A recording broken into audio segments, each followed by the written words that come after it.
Welcome to my channel SN commerce academy. आज की वीडियो में हम मार्केटिंग मैनेजमेंट के टॉपिक प्रोडक्ट लाइफ साइकिल के बारे में बात करेंगे।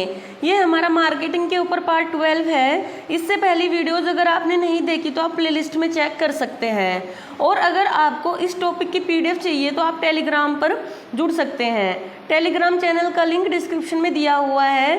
तो आइए समझते हैं आज के टॉपिक प्रोडक्ट लाइफ साइकिल। अच्छा, जो हम प्रोडक्ट लाइफ साइकिल का टॉपिक पढ़ेंगे उसको हम इस पर्सपेक्टिव को ध्यान में रखकर पढ़ेंगे कि अगर आपका कोई कॉम्पिटिटिव एग्जाम में भी ये टॉपिक आता है तो आप आराम से क्वेश्चंस के साथ डील कर सकें। तो सबसे पहले हम प्रोडक्ट लाइफ साइकिल के मीनिंग को ही समझेंगे। जैसे कि आप लोगों को यहाँ पर एक फ़ोटो दिख भी रहा है, ह्यूमन लाइफ साइकिल। तो ये इसीलिए मैंने दिया हुआ है कि ताकि आप आसानी से समझ सकें। जैसे हम लोगों की लाइफ साइकिल होती है, हम पहले चाइल्ड होते हैं, फिर अडल्ट होते हैं, उसके बाद हमारी ओल्ड एज होती है। तो इस तरीके से जो हमारी लाइफ साइकिल चलती है उसी तरीके से मार्केट के अंदर किसी प्रोडक्ट की भी लाइफ साइकिल होती है। तो आज के टॉपिक में हम उसी के बारे में बात करेंगे। The product life cycle is a framework used to describe the stages of a product goes through from its introduction to the market until its decline and eventual withdrawal। तो प्रोडक्ट लाइफ साइकिल क्या है? एक framework है, एक product की life है, उसकी ज़िंदगी है जब वो मार्केट में पहली बार आता है और जब तक वो मार्केट में डिक्लाइन या विड्रॉ नहीं कर लिया जाता तब तक के टाइम को हम प्रोडक्ट लाइफ साइकिल कहते हैं। जैसे कि आप मार्केट के अंदर कई सारे प्रोडक्ट देखते हो, वो लॉन्च किए जाते हैं, इंट्रोडक्शन फेस में वो अपने होते हैं और फिर कुछ सालों बाद वो मार्केट से बाहर हो जाते हैं या मार्केट से विड्रॉ हो जाते हैं, तो तब उनकी लाइफ साइकिल समाप्त हो जाती है। जिस तरह हमारी लाइफ साइकिल में कई सारे फेसेस आते हैं उसी तरह एक प्रोडक्ट की लाइफ साइकिल में भी कई सारे फेसेस आते हैं। अच्छा, इसको पढ़ना क्यों ज़रूरी है? इसको समझना एक बिजनेसमैन के लिए भी, और जैसे आप स्टूडेंट हो तो आपके लिए भी ये टॉपिक आपके सिलेबस में है, इसलिए समझना ज़रूरी है कि जो प्रोडक्ट लाइफ साइकिल के अलग अलग फेस होते हैं उन अलग अलग फेस को लेकर आपको अलग अलग स्ट्रैटेजी, अलग अलग टेक्निक्स को लगाना होता है ताकि आप अपनी सेल को इंक्रीज कर सकें और अपने प्रॉफिट को बढ़ा सकें। नॉर्मली हमारी लाइफ में भी अलग अलग फेस आते हैं और अलग अलग फेस पे हम अलग अलग डिसीजंस लेते हैं, अलग अलग अपने स्ट्रेटजी बनाकर चलते हैं। उसी टाइप से आपको मार्केटिंग में भी अलग अलग फेस पर अलग अलग स्ट्रेटजी बनानी होती है। Understanding the PLC help business manage product strategy. तो वही बात हम कर रहे थे कि पीएलसी को समझकर हम प्रोडक्ट के लिए एक अच्छी स्ट्रेटजी बना सकते हैं। हमें देखना होगा कि हमारा प्रोडक्ट लाइफ साइकिल के किस फेज पर है और उसी के अकॉर्डिंग हमें अपनी प्लानिंग करनी होगी। और आज हम इन सभी बारे में बात करेंगे। तो देखते हैं एक प्रोडक्ट किस किस स्टेप से अपनी लाइफ साइकिल के अंदर गुजरता है, किस किस स्टेज को वो फेस करता है। ये आपका डायग्राम दिया हुआ है प्रोडक्ट लाइफ साइकिल का। तो सबसे पहले जो हमारा फेस रहता है जब कोई प्रोडक्ट मार्केट के अंदर फर्स्ट टाइम आता है तो उस फेस को हम कहते हैं इंट्रोडक्शन। जब किसी प्रोडक्ट को आप मार्केट के अंदर लॉन्च करते हो तो उसे हम क्या बोलते हैं? इंट्रोडक्शन स्टेज बोलते हैं। उसके बाद जो हमारी स्टेज आती है वो है ग्रोथ। उसके बाद जो स्टेज आती है वो है ग्रोथ। तो जब किसी प्रोडक्ट का मार्केट के अंदर इंट्रोड्यूस हम करा देते हैं तो उसके बाद वो धीरे धीरे ग्रो करता है, उसकी सेल बढ़ती है। और जब जो हमारी थर्ड स्टेज है वो है मैच्योरिटी। जब हमारी सेल एक मैक्सिमम पॉइंट तक पहुंच जाती है तो उस स्टेज को हम मैच्योरिटी स्टेज बोलते हैं। और फिर धीरे धीरे उस प्रोडक्ट की सेल डिक्लाइन या गिरनी शुरू हो जाती है, मतलब अब उसकी सेल और ज़्यादा नहीं बढ़ेगी और उसे मार्केट से विड्रॉ कर लिया जाएगा या यूजर्स उसको और पसंद नहीं कर रहे। रीज़न यही रहता है, कई बार नई टेक्नोलॉजी आ जाती है, नए प्रोडक्ट्स आ जाते हैं, इस वजह से पुराने प्रोडक्ट मार्केट से बाहर आ जाते हैं। ज़रूरी नहीं है कि आप अपने प्रोडक्ट को मार्केट से विड्रॉ ही करें, आप उसमें कुछ नया करके उसको दोबारा भी जनरेट कर सकते हैं। तो प्रोडक्ट एक्सटेंशन भी आपका एक फेस हो जाता है, मतलब आप अपने प्रोडक्ट को एक्सटेंड भी कर सकते हैं, आगे भी लेकर जा सकते हैं। इसके अंदर आप एक एग्जांपल ले सकते हैं, जैसे आप टेलीविज़न का एग्जांपल ले सकते हैं, टीवी का एग्जांपल ले सकते हैं। तो हमने देखा कि टीवी का इंट्रोडक्शन फेस रहा, ग्रोथ फेस रहा, आपके कलर टीवी आए, उसके बाद मैच्योरिटी फेस भी आया और अब धीरे धीरे उनकी सेल डिक्लाइन हो गई है या बिल्कुल ख़त्म ही हो गई है, मार्केट से उनको विड्रॉ कर लिया गया है। क्योंकि आपको पता है आज के टाइम में एक नया प्रोडक्ट एलईडी या एलसीडी आ चुके हैं जो कहीं ना कहीं टीवी में ही एक्सटेंशन हुआ है। तो जो टीवी जो प्रोडक्ट था वो मार्केट से लगभग विड्रॉ हो चुका है। तो ये आपके प्रोडक्ट लाइफ साइकिल के फेस रहते हैं और ऐसा आप किसी भी प्रोडक्ट के केस में देख सकते हैं। सभी प्रोडक्ट पहले इंट्रोडक्शन फेस में होते हैं, फिर मैच्योरिटी में ग्रोथ में होते हैं, फिर मैच्योरिटी में और फिर डिक्लाइन में होते हैं। आगे हम इन सभी स्टेजेस को डिटेल में डिस्कस करेंगे और देखेंगे कि किस स्टेज पर कौन सी स्ट्रेटजी, कौन सी टेक्निक्स हमें फॉलो करनी चाहिए। तो सबसे पहले जो स्टेज है हमारी वो है इंट्रोडक्शन स्टेज। तो इंट्रोडक्शन स्टेज में सबसे पहले हम कैरेक्टरिस्टिक पढ़ेंगे।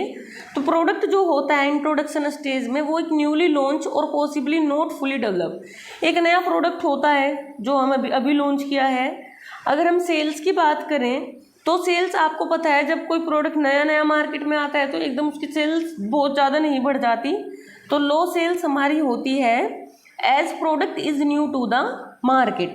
जैसे कि मार्केट में नया प्रोडक्ट है तो उसके हिसाब से उसकी सेल भी थोड़ी कम होती है। नेक्स्ट जो हमारा पॉइंट है वो है कॉस्ट।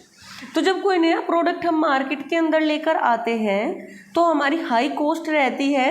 हाई कॉस्ट के क्या रीज़न रहते हैं? Research and development, marketing and initial production. तो जब हम कोई नया प्रोडक्ट मार्केट के अंदर लेकर आते हैं तो हमें कई सारी रिसर्च करनी होती है, मार्केटिंग के लिए कई सारे एड्स वगैरह करने होते हैं, तो इस वजह से हमारी कॉस्ट थोड़ी हाई रहती है।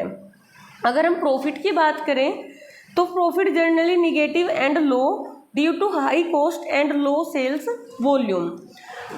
तो जब प्रोडक्ट जो हम मार्केट के अंदर लेकर आए हैं वो बिल्कुल नया प्रोडक्ट है तो उसकी सेल्स भी उतनी नहीं है और दूसरा उसके ऊपर अभी हमारी कॉस्ट भी ज़्यादा लग रही है, तो इस वजह से हमारे प्रॉफिट भी थोड़े कम रहते हैं। कस्टमर्स की अगर हम बात करें कि हमारे कस्टमर्स कौन होते हैं इस स्टेज पर, तो कस्टमर हमारे अर्ली अडोप्टर्स होते हैं या इनोवेटर्स होते हैं।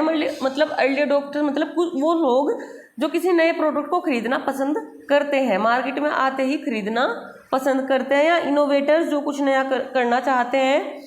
Are willing to take risk on new product. मतलब नॉर्मली हम सबका क्या रहता है, कोई नया प्रोडक्ट आता है तो हमसे अचानक से नहीं खरीद लेते क्योंकि हमें लगता है कभी ये ख़राब हो, हमारा नुकसान हो जाए। लेकिन कुछ लोग होते हैं जो हर नई चीज़ को मार्केट में खरीदते हैं। अगर कंपटीशन की बात करें तो अभी आपका प्रोडक्ट मार्केट के अंदर आया है तो कंपटीशन कम होता है क्योंकि बाकी लोग उस बारे में उतना नहीं जानते। अगर मार्केटिंग स्ट्रेटजी की बात करें कि इस स्टेज पर हमने कौन सी मार्केटिंग स्ट्रेटजी फॉलो करनी चाहिए, तो हमें अवेयरनेस क्रिएट करनी पड़ेगी और साथ में हमें मार्केट को डेवलप करना पड़ेगा, कई एड्स वगैरह भी करने पड़ेंगे।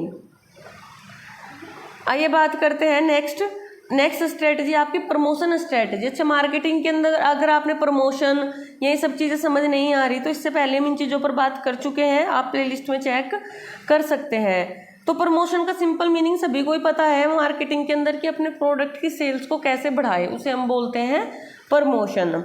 तो आपको हैवी प्रमोशन एक्टिविटीज़ मतलब आपको काफ़ी सारा पैसा खर्च करना पड़ेगा प्रमोशन पर, such as advertising and sales promotion to inform potential customer about the product. तो जो आपके कस्टमर हैं उनको प्रोडक्ट के बारे में इन्फॉर्म करने के लिए आपको प्रमोशन पर खर्च करना पड़ेगा क्योंकि अभी आपका प्रोडक्ट मार्केट में नया है और लोग उसके बारे में ज़्यादा अवेयर नहीं है। अगर हम प्राइसिंग की बात करें तो आप पेनिट्रेशन प्राइसिंग या स्कीमिंग प्राइसिंग कोई भी स्ट्रेटजी फॉलो कर सकते हैं अकॉर्डिंग टू द प्रोडक्ट। जैसा आपका प्रोडक्ट है उसके अनुसार आप प्राइसिंग स्ट्रेटजी फॉलो कर सकते हैं। देखो, penetration pricing and skimming pricing मैंने शॉर्ट वीडियोस में भी पढ़ाया हुआ है, वहाँ से भी समझ सकते हैं। मैं आपको बता देती हूँ थोड़ा शॉर्ट में। पेनिट्रेशन प्राइसिंग का सिंपल मतलब होता है जब कोई प्रोडक्ट मार्केट के अंदर आता है तो हम उसका प्राइस लो रखते हैं, लिखा भी हुआ है low price to attract customer. और स्कीमिंग प्राइस में जब कोई प्रोडक्ट मार्केट के अंदर आता है तो हम उसका प्राइस हाई रखते हैं और बाद में धीरे धीरे उसका प्राइस कम करते चले जाते हैं। अगर डिस्ट्रीब्यूशन की बात करें तो डिस्ट्रीब्यूशन आप सभी को ही पता है कि कैसे डिस्ट्रीब्यूट करेंगे प्रोडक्ट को, कहाँ कहाँ सेल करेंगे। तो अभी नया प्रोडक्ट है तो बहुत बड़े लेवल पर डिस्ट्रीब्यूशन की ज़रूरत नहीं है, तो आप limited distribution focusing on selecting outlets and regions. नया प्रोडक्ट है तो ज़्यादा बड़े लेवल पे डिस्ट्रीब्यूट नहीं करना है। रीज़न यही है कि हो सकता है कस्टमर का फीडबैक नेगेटिव हो और आप उसके ऊपर काफ़ी सारा पैसा खर्च कर दे। तो अभी कुछ हद तक ही आपको कुछ जगह पे ही अपने प्रोडक्ट को सेल करना है। अगर आपका फीडबैक पॉजिटिव रहता है और आपकी सेल्स इंक्रीज होती है तो फिर आप डिस्ट्रीब्यूशन भी बढ़ा सकते हैं। नेक्स्ट जो आपकी स्टेज है वो है आपकी ग्रोथ स्टेज। अगर हम ग्रोथ स्टेज की बात करें तो ग्रोथ स्टेज आपकी सिंपल, अब आपका प्रोडक्ट धीरे धीरे ग्रो करने लगेगा तो कहीं ना कहीं आपकी जो सेल्स होगी वो इंक्रीज होगी, जो आपकी कॉस्ट होगी वो डिक्रीज होगी। कॉस्ट डिक्रीज क्यों होगी? क्योंकि जैसे जैसे सेल ज़्यादा होगी तो हम ज़्यादा प्रोड्यूस करेंगे और ज़्यादा प्रोड्यूस करने से हमें इकोनॉमीज ऑफ स्केल का एडवांटेज मिलेगा। मतलब कहीं ना कहीं ज़्यादा प्रोडक्शन करेंगे तो हमारी कॉस्ट घटेगी। रीजन टू फिक्स कॉस्ट की वजह से हमारी कॉस्ट घटेगी। अच्छा, जैसे हमारी सेल बढ़ेगी तो प्रोडक्ट को हम थोड़ा इम्प्रूव करेंगे, जो उसमें कमियां हमें दिखाई दे रही है उनको भी हम दूर करेंगे। अगर हम प्रॉफिट की बात करें तो प्रॉफिट इंक्रीज होगा क्योंकि सेल्स भी इंक्रीज हो रही है। अगर कस्टमर्स की बात करें तो अब धीरे धीरे लोग हमारे प्रोडक्ट को जानते हैं, लोगों ने उसके बारे में सुना हुआ है, तो जो लोग अर्ली मेजोरिटी होते हैं, मतलब नए प्रोडक्ट खरीदते हैं, वो लोग हमारे प्रोडक्ट खरीदेंगे। मतलब जो हमारे इनोवेटर्स थे उन्होंने पहले खरीदा इंट्रोडक्शन फेज में, उनसे सुनकर जो अर्ली मेजोरिटी लोग होते हैं वो भी हमारे प्रोडक्ट को खरीदेंगे। अब ये स्टेज आपकी ग्रोथ स्टेज है। तो कंपटीशन की बात करें तो जब किसी प्रोडक्ट की सेल बढ़ती है तो धीरे धीरे मार्केट के अंदर कंपटीशन भी बढ़ता है। रीज़न क्या रहता है? देखो, बाकी कंपनीज को भी लगता है कि ये प्रोडक्ट अच्छा चल रहा है, इनकी सेल्स बढ़ रही है, तो वो भी सेम प्रोडक्ट लेके आने की कोशिश करते हैं या थोड़ा बहुत मॉडिफाई करके प्रोडक्ट लेके आने की कोशिश करते हैं ताकि प्रॉफिट कमा सकें। अगर मार्केटिंग स्ट्रेटजी की बात करें कि इस स्टेज पर हमें कौन सी मार्केटिंग स्ट्रेटजी फॉलो करनी होगी, तो आपको आपकी सेल तो बढ़ रही है लेकिन साथ में कंपटीशन भी बढ़ रहा है, तो आपको कहीं ना कहीं अपने कस्टमर को रिमाइंड कराते रहना पड़ेगा और अपने मार्केट शेयर को बढ़ाना पड़ेगा। देखो, इंट्रोडक्शन फेज में हमने देखा था कि मार्केट शेयर को थोड़ा कम रखना है। कम क्यों रखना है? क्योंकि अभी मतलब हमारा प्रोडक्ट इंट्रोडक्टरी फेज में है और हमें पता नहीं कि लोगों का रिस्पॉन्स इसको लेकर कैसा होगा। लेकिन अब हम ग्रो कर रहे हैं तो हमें अपना मार्केट शेयर बढ़ाना चाहिए, अलग अलग मार्केट हमें कवर करनी चाहिए। प्रमोशन की बात करें तो अपने ब्रांड को और ज़्यादा एस्टेब्लिश करने के लिए हमें प्रमोशनल एक्टिविटीज़ करनी पड़ेंगी। प्राइसिंग की बात करें, मतलब प्राइस की बात करें कि प्रोडक्ट का प्राइस क्या रखना होगा, तो शायद आपको अपने कॉम्पिटिटिव को ध्यान में रखकर, कॉम्पिटिटर्स को ध्यान में रखकर थोड़ा बहुत प्राइस एडजस्ट करना पड़े, क्योंकि अगर वो लोग सेम प्रोडक्ट कम प्राइस पर सेल कर रहे हैं तो आपको भी प्राइस एडजस्ट करना होगा। अगर हम डिस्ट्रीब्यूशन की बात करें तो अब आपकी सेल बढ़नी शुरू हो गई है तो आप थोड़ा डिस्ट्रीब्यूशन अच्छे लेवल से बढ़ा सकते हैं। तो ग्रोथ स्टेज में सिंपल ये है कि प्रोडक्ट ग्रो करना शुरू हो जाता है, हमारा मार्केट शेयर भी बढ़ने लग जाता है और साथ ही हमारे ब्रांड का जो एक नाम है वो भी इस्टेब्लिश हो जाता है। उसके बाद हमारी स्टेज आती है मैच्योरिटी स्टेज, और ग्रोथ स्टेज में हमारा प्रॉफिट भी अच्छे से इंक्रीज होते हैं। अगर हम मैच्योरिटी स्टेज की बात करें तो कहीं ना कहीं अब तक हमारा प्रोडक्ट वेल एस्टेब्लिश हो चुका है, लोग उसके बारे में जानते हैं और समझते हैं। तो लिखा हुआ है well establish with little need major improvements. तो अब कोई ज़्यादा इम्प्रूवमेंट करने की नीड नहीं है, हमारा प्रोडक्ट अच्छी तरह से एस्टेब्लिश मार्केट के अंदर हो चुका है। नेक्स्ट बात करें सेल्स, तो मैंने पहले भी बताया था आपको कि मैच्योरिटी वो स्टेज होती है जहां हमारी सेल्स पीक पर होती है। पीक का मतलब कि शायद अब इससे ज़्यादा और सेल ना बढ़ पाए, इससे ज़्यादा और सेल ना बढ़ पाए। जो ग्रोथ है वो कहीं ना कहीं स्लो रेट से होना शुरू हो जाती है। अगर कॉस्ट की बात करें तो कॉस्ट या तो डिक्रीज़ होगी या फिर स्टेबल होगी, मतलब कहीं ना कहीं अब इससे ज़्यादा हमारी कॉस्ट नहीं बढ़ेगी। प्रॉफिट्स की बात करें तो मैच्योरिटी स्टेज, आपको पता है कि ये वाली स्टेज मैच्योरिटी है तो सबसे ज़्यादा सेल्स हमारे यहाँ पर है तो प्रॉफिट भी हमारे हाई होंगे। बट जैसे जैसे मार्केट से सेल गिरने शुरू होगी तो प्रॉफिट घटने शुरू हो जाएंगे। अगर कस्टमर्स की बात करें तो अब आपके जो कस्टमर आते हैं वो लेट मेजोरिटी कस्टमर आते हैं। लेट मेजोरिटी जो मतलब बिल्कुल बाद में चीज़ों को खरीदना पसंद करते हैं, क्योंकि थर्ड स्टेज आपके प्रोडक्ट की है, इससे पहले इंट्रोडक्टरी स्टेज और आपकी ग्रोथ स्टेज जा चुकी है। तो थर्ड स्टेज पे आपके लेट मेजोरिटी कस्टमर ही आपके प्रोडक्ट को खरीदेंगे। कंपटीशन की बात करें तो कंपटीशन अच्छा खासा होगा, क्योंकि अब तक मार्केट में ऐसे कई और प्रोडक्ट आ चुके होंगे। अगर हम मार्केटिंग स्ट्रेटजी की बात करें तो आपको अपने defend market share well maximize profit, आपको मार्केट शेयर बनाए रखना है और साथ में अपने प्रॉफिट को मैक्सिमाइज करना है। प्रमोशन की बात करें, emphasis on differentiation and brand loyalty.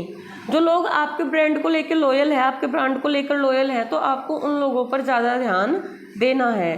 Pricing की बात करें तो कंपटीशन के अनुसार आपको प्राइस को ध्यान में रखना होगा। डिस्ट्रीब्यूशन इस स्टेज पर वाइड ही होगा क्योंकि काफ़ी लोगों को आप अपना प्रोडक्ट सेल कर रहे हैं। लास्ट जो आपकी स्टेज है वो है आपकी decline stage. Decline stage simple आपको समझ आ रहा है कि वो स्टेज है अब प्रोडक्ट अपनी पीक सेल से पर जा चुका है और अब धीरे धीरे गिरना शुरू हो गया है। मतलब अब प्रोडक्ट को मार्केट से बाहर आना है, या मतलब अब आगे और उसमें इम्प्रूवमेंट्स नहीं हो सकती, उसकी सेल्स नहीं बढ़ सकती। तो लिखा हुआ है कि आउट ऑफ डेट प्रोडक्ट होते हैं या कोई न्यू टेक्नोलॉजी आ जाती है जिसकी वजह से लोग पुराने प्रोडक्ट को खरीदना पसंद नहीं करते। जैसे हमने टीवी का ही एग्जाम्पल लिया था, तो कुछ न्यू टेक्नोलॉजी आ जाने की वजह से हम पुराने प्रोडक्ट को नहीं खरीदते।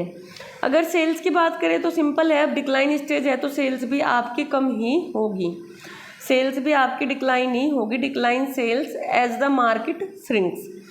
कॉस्ट की बात करें तो potentially increasing if product volume drop. अगर आपका प्रोडक्ट सेल नहीं हो रहा है तो आपकी कॉस्ट भी इंक्रीज होगी। प्रॉफिट्स धीरे धीरे गिरने शुरू हो जाएंगे। कस्टमर की बात करें तो बिल्कुल लेजर्ड्स कस्टमर्स, जो मतलब बिल्कुल लास्ट में ही खरीदते हैं, एक तरीके से आलसी कस्टमर ही इस टाइम पे आपके प्रोडक्ट को खरीदेंगे। मतलब जब कोई प्रोडक्ट आउट ऑफ डेट हो चुका है तो कौन उसे खरीदेगा? वही लोग खरीदेंगे जो शायद अवेयर ही नहीं है चीज़ों को लेकर, जिनको पता नहीं है मार्केट के ट्रेंड का, तो जो आखिरी में कुछ भी खरीद लेते हैं वही लोग आपके कस्टमर इस टाइम पर रहेंगे।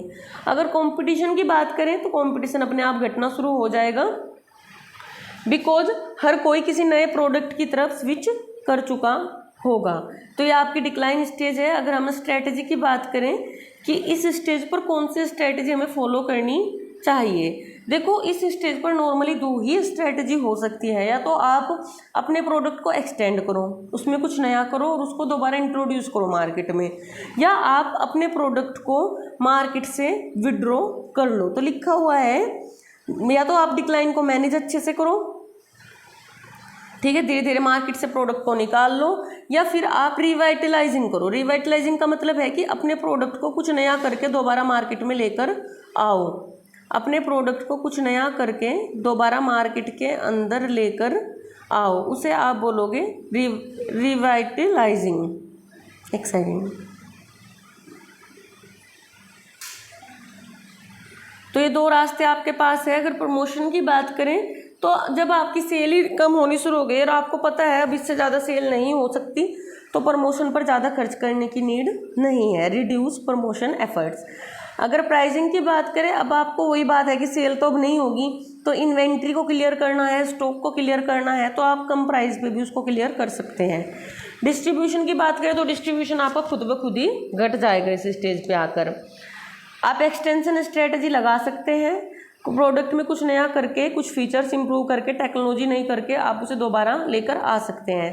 प्रोडक्ट मॉडिफिकेशंस भी आप कर सकते हैं, कुछ इम्प्रूवमेंट आप कर सकते हैं, उसी प्रोडक्ट को दोबारा उसकी सेल बढ़ा सकते हैं। तो ये आपकी थी चारों स्टेज प्रोडक्ट लाइफ साइकिल की, आपकी इंट्रोडक्शन स्टेज, ग्रोथ स्टेज। अगर आप डिक्लाइन स्टेज में तो आपकी दो चीज़ें और रहती हैं, मार्केट एक्सपेंशन, तो आप मार्केट को ये दोबारा अचीव करने की कोशिश कर सकते हैं due to new technologies, rebranding कर सकते हैं। जैसे कई प्रोडक्ट्स को आपने देखा होगा कि वो दोबारा कुछ नया बताते हैं, अपने प्रोडक्ट सेम है बट कहते हैं हमने इसमें ये ऐड ऑन कर दिया, जैसे नया घड़ी, ठीक है, तो घड़ी ही है वो, बट उसमें कुछ ऐड ऑन करके उसको क्या नाम दे दिया, नया घड़ी। तो अब लोगों को एक नई मतलब उसके साथ जुड़ाव हो जाता है, लगता है कि शायद इसमें अब कुछ इम्प्रूवमेंट हुआ है। तो रीब्रांडिंग जैसी स्ट्रेटजी भी आप अपना सकते हैं। अब यहाँ पे लिखा हुआ है main crux, understanding the product life cycle help companies make inform decisions about product development. तो प्रोडक्ट लाइफ साइकिल को समझकर आप अच्छे से डिसीजन ले सकते हैं, अपनी सेल्स को अच्छे से बनाए रख सकते हैं, कंपटीशन को फेस कर सकते हैं। ये एक बिजनेसमैन के लिए समझना बहुत ही ज़रूरी है, और ये मार्केटिंग के अंदर आपका मोस्ट इम्पोर्टेंट टॉपिक भी है, तो भी आपको इसको ध्यान में रखना है। तो ये था आपका आज का topic product life cycle. I hope आपको समझ आया होगा। अगर वीडियो आपको अच्छी लगी और थोड़ी भी नॉलेज मिली हो तो please like, share and subscribe. Thank you.